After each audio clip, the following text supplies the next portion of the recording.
What is good, guys, man? Thank y'all for tuning back into the channel, man. If you're new, make sure you hit that sub button down below to be notified for every single video that I do drop, man. And how you know you're notified is when you hit the subscribe button. You'll also hit that bell, and then you'll press all to be notified for every single video that I drop. Also, guys, can y'all please go follow the Instagram? The link is down below in the description, man. I think once I get to 100 followers over there, I'll start dropping content over there. I just want to make sure enough people are over there, and then we can share the word, man, when we get over there. Now, listen, man, there's 4 parts to this video, man, and I'm going to do separate videos about them, but they're going to be all in the same day. You know what I'm saying? And if you go look at her TikTok, everybody loves her story, man, and I'm going to tell y'all exactly what it's about, man. It says her family had a negative energy and demonic presence assessed with them when they were moving into a new house, man. I apologize for the last reaction video. The woman that was telling her story, she couldn't really tell her story the way that she wanted to and almost went to sleep. But without further ado, guys, y'all comment down below exactly what y'all think, man. Part 1, get ready for part 2 and part 3 today, as YouTube will allow you to only upload 3 videos with notifications in one day. Let's get into it. Completely unbelievable, but it's entirely true. Back in 2012, my family experienced a series of events that changed our lives forever. We moved into the Main Street house and only were able to live in it for about a year because of all of the paranormal activity. I've tried telling these stories many times before, but because it's 6 years of consistent hauntings, I find it really hard to find a way to categorize everything and keep the story flowing. Behind me is the list of just one section. This would be one house's experiences, and there's also pre-stories leading up to these events. Y'all make sure y'all pause the video and look at that list, because I'm gonna keep it rolling. This is part 1 and the events that led up to moving into the Main Street house. I do believe that my family had some sort of negative entity, possibly even a demonic entity, attached to it and be very possessive over it, because we had many years of hauntings in every house that we lived in, and by the 4th house I realized it's not the house, it's us. Things just seemed to progress and spiral as we got older. As more negative came into our house, the stronger these presences got. We would always hear mimics. There was always like some sort of strange tragedy that nobody could explain.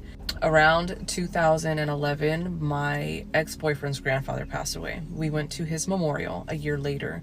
All the aunts brought these really beautiful, fresh cut flowers. They like moved all the furniture out of the living room so the whole family can come. They have chairs set up with grandpa's picture in the front and all these beautiful, fresh cut flowers.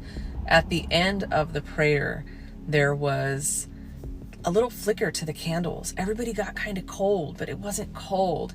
It just had this chill feeling. And that's when we noticed that all of the vases were empty. The flowers were still inside, obviously, but the water was gone. So for all the water to be gone, I've never seen a vase empty. Of course, them being Hispanic, middle-aged, like Catholic women, stereotypically, I hate to use this kind of stuff, but they were like, no, like not in this house, not in El Rezo, like we're praying that this can't be, you know, because that would seem almost like dark energy. That would seem like a ghost presence, and anything paranormal to them is straight demonic. So it was kind of like, just put a little bit more water. Let's get a pitcher and fill the vases up. It was very ignored and shushed. So everyone kind of just sat back and was like, "Wee!" But it was definitely something that made you wonder. We live not too far from my ex-suegra's house. We drive home. It was very just intuitive feeling. We felt that something bad was going to happen. It was very cold. And when we lived in the hood, so you know, you're kind of nervous anyways, get into pulling in, but we get home, we walk up the stairs, and you know, it just felt very, very, I want to say clammy as we were unlocking the door to our apartment. And we have 2 little boys that we're carrying. It's late. As soon as we open the door, every single one of my toddler's toys goes off. All of the toys go off at the same exact time. Like 3-in-1 toy, that's going off. There's like a little ball that rolls around on the floor, that's going off. There's just so many little toys going off, and they're not connected. So it definitely was paranormal. There's no other reason for that. They're motion activated, but we weren't walking that heavy up the stairs. And this has never happened before. My ex, he's just like, oh, it's just abuelito. Just abuelito, hey, like, quit fucking around kind of deal, you know? And I'm like, yeah. We go to sleep, and I think about 20 minutes after laying in bed, I get a phone call that changed my life.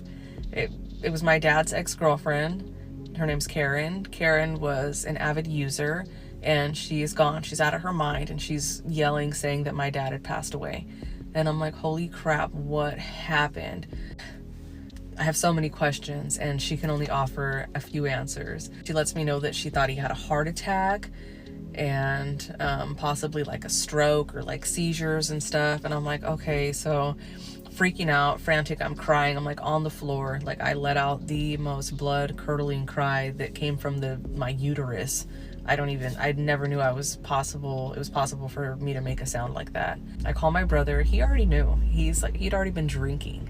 So I'm like, why didn't you guys call me? Whatever, family drama, right? I gotta drop the kids off. Like, we gotta take the kids back up to my suegra's house. We need to get to the hospital. So that's what we did. And on the way to the hospital, I call Karen again, and I'm like, so what's going on? Like, what's happening? Like, where is he? Where are they taking him? Which hospital? Like, where do I need to go exactly? Because there's a few hospitals in the area. And she's like, oh, he's fine. He's good. Don't even worry about it. And I'm like, what the fuck?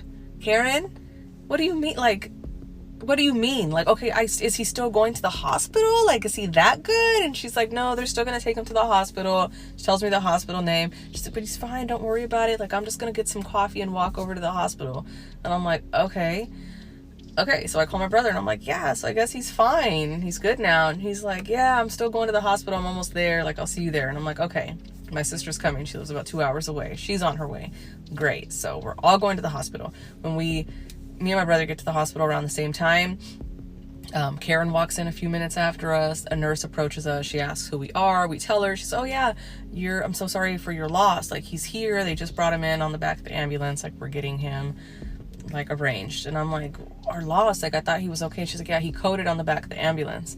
So he's gone now. And I'm like, what the fuck? So back to feeling heavy and like, like what the hell's going on? And then they tell us we can come back. My sister gets there at that point. We're waiting for way too long. But I guess, I mean, if he was already dead, right? Like, so they take us back, and the doctor stops us before we go into this little sectioned off area. He's like, so I want to let you know that he is in a lot of pain and he's really groggy.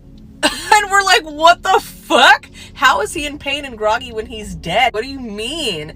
And the doctor's like, oh, nobody told you? And we're like, told us what? And they're like, after he got here, we were able to resuscitate him. He coded, but we got him. He's good. And we're like, okay, so what the fuck? Like, what? We're like looking at each other. My brother's laughing hysterically. Like, I think there was so much back and forth, and he had been drinking heavily. So he's laughing so hard to where he's crying. And the doctor's looking at us like, what the fuck is wrong with you people?